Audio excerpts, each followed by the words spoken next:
Hello there.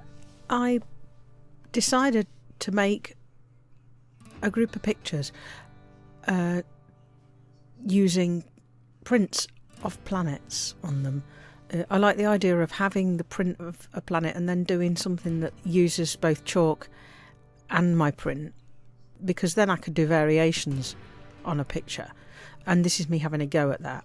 So I've included a bit of the video of me actually making the Lino blocks for the prints because I think that's quite fun, and it's quite a fun process, and it's quite interesting. It's a lot more interesting than watching me just colouring in, so I've included it.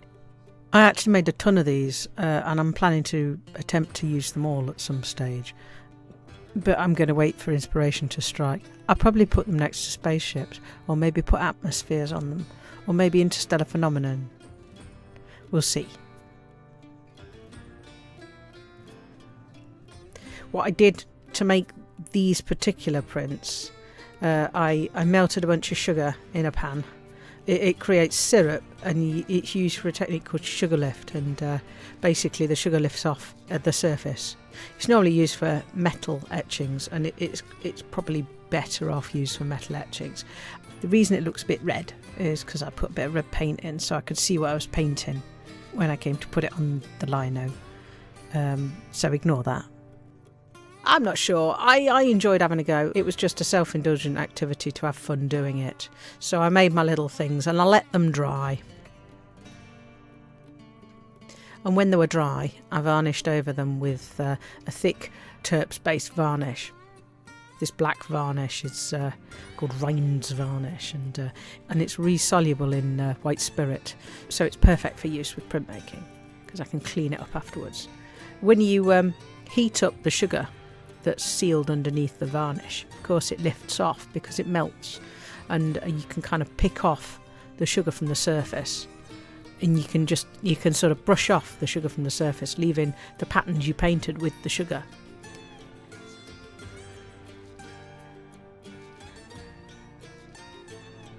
I made a solution of caustic soda and wallpaper paste, and I've painted it on, and the caustic soda was gloopy because of the wallpaper paste, and I painted it onto the partially varnished surface, and let it eat away at all the organic matter it could get near. So the varnish protected the surface and gave me really quite interesting patterns, mostly cratery and sometimes just dollopy. But that's okay.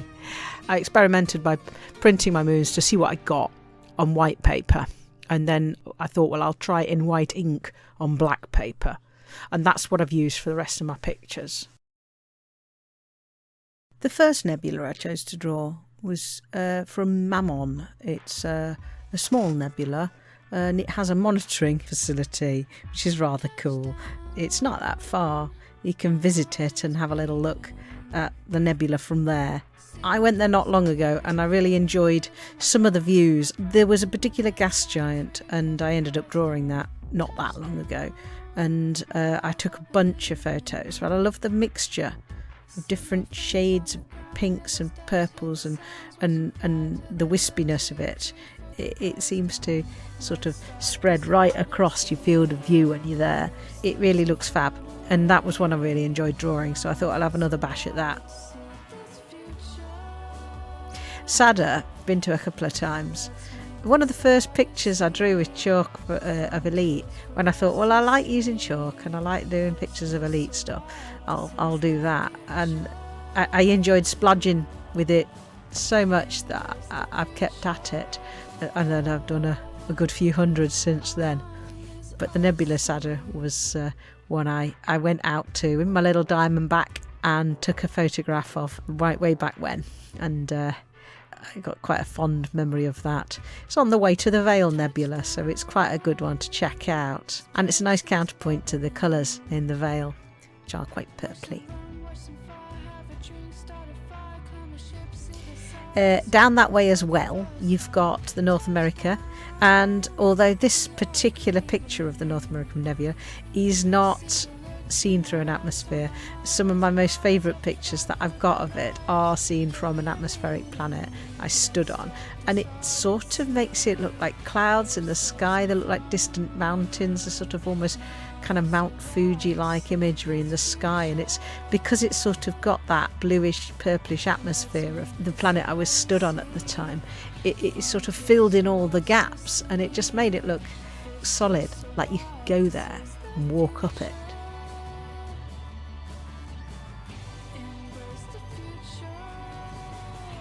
And my final nebula is a little bit of Barnard's Loop. So it's the little eyeball in the centre. Looks a bit like a flower, maybe the petals of peony or something, sort of bunched up tightly in the centre, and then the more diaphanous clouds of Barnard's Loop as it expands out towards the edges. I've not got the arc of Barnard's Loop in this.